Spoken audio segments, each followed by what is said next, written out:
السلام عليكم ورحمة الله وبركاته. أهلا وسهلا بكم في حلقة جديدة من برنامج التالتة شمال. هنتكلم عن ما قبل لقاء القمة بين الأهلي والزمالك يوم الخميس الجاي في نهائي السوبر المصري. هنتكلم عن ماتش الأهلي وسيراميكا اللي خلص 2-1 بفوز الأهلي، وعن ماتش الزمالك وبيراميدز اللي خلص بفوز الزمالك بضربات الجزاء الترجيحية. يلا بينا.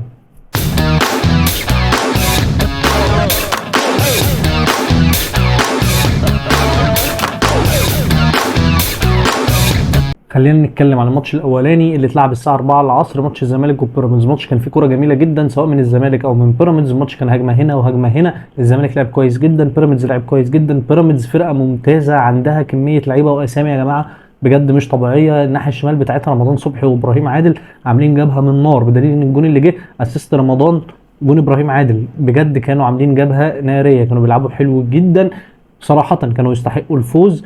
الماتش انا بالنسبه لي لو هنديله عنوان فهو عنوانه كرة جميله افسدتها الاخطاء التحكيميه.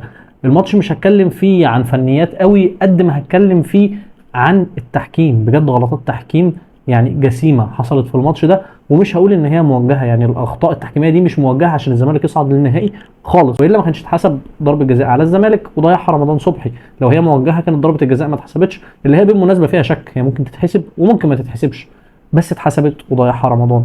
بس برضو اخطاء يعني بشعه. بيراميدز فرقه او اللعيبه بتاعت بيراميدز تستحق الفرحه، تستحق فرحه الجون ونشوه الجون في الدقيقه 97 اللي بيوصلهم لنهائي السوبر، اللي هو بالمناسبه جون 100%. الكوره ما فيهاش نقاش، ناصر مغطي على كل لعيبه بيراميدز. اوباما بعيد جدا عن مسار التساؤل، يعني اوباما بعيد جدا عن الاوفسايد. انت ازاي بتحسب اوفسايد في كوره زي دي في الدقيقه 97 بتكسب فرقه ماتش وتطلعها للفاينل؟ ما هو يعني الحكم ازاي يعني لغى الجون ده؟ ازاي لغاه؟ والفار فين لما الحكم بيلغيه؟ الفار فين؟ ما انت اللي لازم تقول له فين الخطوط بتاعتنا. ما احنا ممكن نرسم الخط كده، ممكن نرسم الخط كده، يعني مش هتفرق. ما هي الخطوط دي خداعه والزوايا دي خداعه. الخط لو مش محطوط مظبوط مع خطوط النجيله في الملعب مش هنقدر نشوفها. بس الكوره من كل زوايا التصوير اوباما بعيد جدا عن الاوفسايد، فانت ليه تحرم فرقه كامله من الفرحه دي في الدقيقه 98 ولا في الدقيقه 97؟ انا تحليل الشخصي للموضوع ان الحكم اتخض في الدقيقه 97، جون يخلص الماتش، هتصعد فاينل قدام الزمالك اللي هو فرقه جماهيريه قويه، الاستاد كله جماهير الزمالك. فالراجل قال لك بس انا الغي الجون واسيبهم يخشوا ضربات جزاء، وهم وحظهم مكتوبه للزمالك يكسبها مكتوبه لبيراميدز يكسبها. ملهاش حل تاني، ملهاش تحليل منطقي تاني، وده ظلم باين لعيبه بيراميدز. ده ما بيقللش على فكره من فوز الزمالك ولا بيقلل من اداء الزمالك في الماتش اللي هو كان كويس جدا. جون الزمالك اللي جابه سيف الجزيري جون حلو جدا، ناصر ماهر عدى بالكره يا جماعه، ده لعب شوارع، ده لعيب كره شراب، عدى بالكره كده كده كده، حط العرضيه جون. الجون حلو قوي، عبد الله السعيد كان حلو قوي، ناصر ماهر كان حلو قوي، سيف الجزيري كان حلو قوي. اللعيبه كلها كانت كويسه في الزمالك، ما يستاهلوش الخساره، بس في نفس الوقت بيراميدز كان احسن. بيراميدز نسبيا كان اعلى، كان في فرق في الملعب واضح لاي حد ما بين الزمالك وبيراميدز، ان بيراميدز كان افضل وكان هو اللي يستحق الفوز واتظلم بالتحكيم. يعني انا مش شايف ان الكره اللي ظلمته او الحظ اللي ظلمه، لا هو التحكيم هو اللي ظلمه. بيراميدز كان يستحق يوصل الفاينل، بس في النهايه خلينا نقول ان الحظوظ كلها راحت للزمالك، ضربات الجزاء راحت للزمالك. يمكن عشان نشوف ماتش قمه تاني بعنوان للزملكاويه اثبات ان احنا القلعه الرياضيه الاكبر في مصر، وعنوان الصقر للاهلاويه. ما هو كل واحد اهلاوي قاعد يا جماعه مش قادر مش طايق، يعني لسه ماتش بتاع السوبر الافريقي مضايق الاهلاويه كلهم. الاهلي مش متعود يخسر ماتش ببطوله، فهو لا هو عايز ينتقم وعايز يكسب وعايز يعوض خسارته دي. في نفس الوقت الزمالك عايز يثبت ان هو الفتره دي الاحسن، ان هو الفتره دي اللي راكب، ان هو فعلا زي ما بيقول القلعه الرياضيه رقم واحد في مصر. فالماتش ده هيبقى فرصه لده وفرصه لده يحقق اللي هو عايزه. خلينا نشوف ايه اللي هيحصل. نروح للماتش الثاني اللي هو كان ماتش الاهلي وسيراميكا، اللي هو بجد يعني الحمد لله ان الاهلي عرف يخرج كسبان، الحمد لله. الماتش دوت ما فيهوش غير نجم واحد بس في الاهلي وهو مصطفى شوبير، محدش كان بيلعب في الاهلي غير مصطفى شوبير. فرقه الاهلي كلها من اول خط في الدفاع لحد اخر خط في الهجوم سيئه، يمكن باستثناء طاهر محمد طاهر في الجونين اللي جابهم. هو غير كده طاهر مش عارف يستلم كوره، مش عارف يوقف كوره، مش عارف يقف صح، بس ربنا كرمه في جونين الحمد لله. جون اول في الدقيقه في الثانيه 18، يا ريت في الدقيقه، في الثانيه 18 فكرنا بجون رضا شحاته في الستة واحد، لسه بنقول يا هادي دخلنا لقينا الاهلي بيجيب جون. بس قلنا الماتش بقى هيفتح فتحه بسم الله ما شاء الله عليها. لقينا مستر كولر راجع ورا كله بلعيبته كلها وسايب الكوره لسيراميكا طول الماتش بتلعب عليه. من امتى الاهلي بيسيب الكوره لفرقه تلعب عليه؟ خصوصا الفرق المصريه، يعني انت ما بتلعبش مثلا ريال مدريد، ما بتلعبش مانشستر سيتي، ما بتلعبش بايرن ميونخ في كاس العالم، لا انت بتلعب فرقه في الدوري المصري. فانت من امتى الاهلي بيسيب فرقه في الدوري المصري تمسك كرة عليه وتسيطر على مجريات الماتش كله وهي اللي تبقى مستحوذه، والاهلي بيلعب على الهجمه المرتده دي؟ انا عمري ما شفت الاهلي بيلعبها في حياتي، وانا مش فاهم كولر ماله بقاله ماتشين، بجد مش فاهم. وايه التشكيل اللي هو بادئ بيه ده؟ هنقول بيريح اللعيبه، يعني ليه بيريح اللعيبه؟ ما اللعيبه كلها قاعده مرتاحه. وسام ما بدأش ليه؟ مروان ما بدأش ليه؟ يعني ليه كريم ندفد؟ ليه طاهر؟ ليه تاو؟ انت عندك الشحات بره. يعني لا، ليه بتخسر بايدك الماتش؟ ليه بتخسر ان انت تبقى انت اللي مسيطر على الماتش وانت اللي متحكم في مجريات الماتش؟ التشكيل اللي بدأ بيه كولر يمكن التغيير الوحيد اللي كان عنده حقه فيه، واخيرا الراجل خد حقه، هو مصطفى شوبير مكان الشناوي، لان مصطفى شوبير حرام يقعد احتياطي. مصطفى شوبير هو حارس مصر الاول في الوقت الحالي.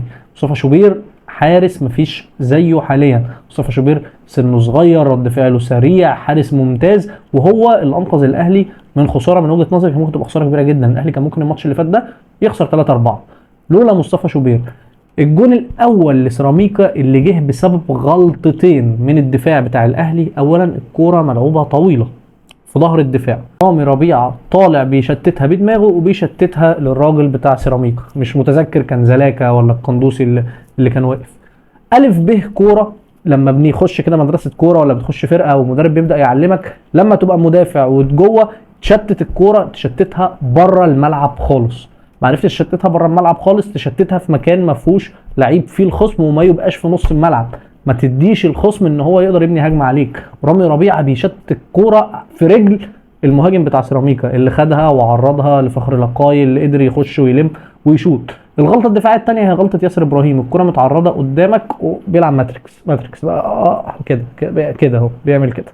ايه ده يا عم ياسر؟ ماشي انا معاك ان الكره اتلعبت وانت وقفت على رجلك الثابته، فعلشان كده ما عرفتش تتحرك، بس يعني انت وقفت على رجلك الثابته ولقيت الكوره مش جايه على رجلك اللي انت بتلعب بيها. ما تعدل على طول على الرجل الثانيه. ما تعدل جسمك على الرجل الثانيه وتحط، يعني اعدل رجلك على اليمين وطفش بالشمال. ما انت مش لازم تطفش باليمين، انت ثبتت الشمال وعايز تخرجها باليمين، لقيت الكوره بعيده عن اليمين ورايحه ناحيه الشمال، طب ما تعدل جسمك وترتكز على اليمين وتطفش بالشمال.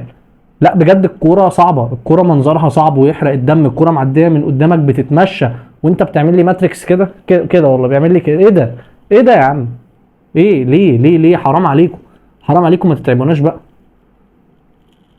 وبعد الجون ده على طول بدقيقه كوره ثانيه برضو بتتلعب في ظهر الدفاع وبتتشاط على مصطفى شوبير اللي لولا تألقه بجد الماتش ده كان ممكن يخلص 3-4 على سيراميكا يعني.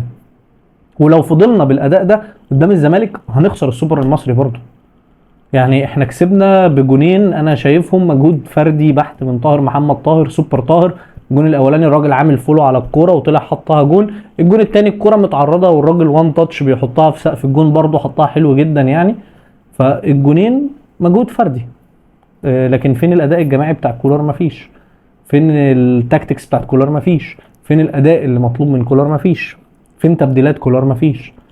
انا مش عارف كولر ماله، مش عارف بدأ يعك ليه. يعني كولر كان مدرب ممتاز وماشي كويس جدا، بدأ يعك ليه انا مش عارف. يعني انا حاسس ان هو الراجل ده اتعمل له عمل، بجد اتعمل له شغل بقى جامايكا والكلام بتاع مرتضى منصور ده. هو ده مفيش مبرر ان هو بيحصل للاهلي المره دي يعني. وايه موضوع كهربا بقى اللي احنا بنصحى من النوم النهارده ده نلاقي كهربا رجع على القاهره ومش مكمل المعسكر واتخصم منه 1,000,000 جنيه؟ في ايه يا عم رمضان؟ رمضان داخل عمال يفشخ في اللعيبه. هو اكيد كهربا عمل مصيبه لان كهربا اصلا لعيبه احنا عارفينه مشاغب، بس يعني احنا نرجو التوضيح. ما ينفعش صفحه الاهلي تنزل بيان ان تم ترحيل كهربا من المعسكر ورجع القاهره ومش هيكمل الفاينل وغرامه 1,000,000 جنيه من غير ما تقول لنا السبب. ما هو ما ينفع، ما هو شوق ولا الدواء دي ما تنفعش مع الجمهور. انت هتعمل كده وده غرامه 1,000,000 جنيه، ده رقم كبير قوي في الغرامات او في لائحه الغرامات بتاعت الاهلي، اعتقد دي اكبر غرامه. فيعني في مصيبه حصلت. كل دلوقتي المواقع والصحف بتقول لك كهربا كان متضايق ان هو ما بدلش، كهربا اتخانق مع اللعيبه في اوضه اللبس، كهربا كان متضايق مش عارف ايه. طب ماشي، دي كلها مش اسباب ان هو يحصل اللي حصل ده. فيا ريت النادي الاهلي يطلع كده هو حد يفهمنا ايه اللي حصل مع كهربا، يطلع بيان صغير كده يا جماعه كهربا عمل 1 2 3 فعلشان كده احنا ادينا له الجزاءات دي. ليه؟ علشان الجمهور يبقى في ظهرك، عشان الجمهور يبقى في ظهرك في اللي انت بتعمله. لكن اللي احنا بنعمله دلوقتي احنا شايفين عمالين محمد رمضان ده من ساعه ما مسك عمال يفشخ في اللعيبه وحتى الجمهور نفسه بدأ يتضايق، ما انت كده هتطفش اللعيبه كلها، ما حدش هيجي لك الاهلي بعد كده باللي انت بتعمله ده. لازم يبقى في حزم، لازم يبقى في شده، لازم يبقى في التزام، بس بعقل، مش كده. لكن اللي هو انت بتذبح ومن غير اسباب ومن غير ما حد يعرف ليه، حتى الجمهور مش هيقف في ظهرك. فانا شايف ان البيان اللي طلع على كهربا ده ما كانش بيان ناجح، ولو كنت ناوي تنزل له جزء كنت تنزله له داخل النادي، ما يطلعش بيه بيان زي دوت. ولو طلعت بيان كان لازم توضح السبب ويبقى فيه شفافيه علشان الجمهور يبقى سبورت ليك. في النهايه الحمد لله ان الاهلي كسب 2-1، وهنستنى نشوف ان شاء الله يوم الخميس الجاي ماتش الاهلي والزمالك، ماتش القمه في نهائي السوبر المصري. ويعني يا ريت تقولوا لي كده متوقعين مين يكسب والماتش يمشي ازاي.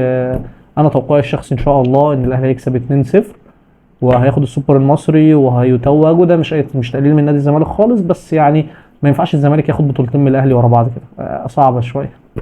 فلو انتوا ليكوا راي تاني يا ريت تقولوه في الكومنتات، ولو عجبك الفيديو يا ريت تعمل شير ولايك وسبسكرايب وفعل زر الجرس.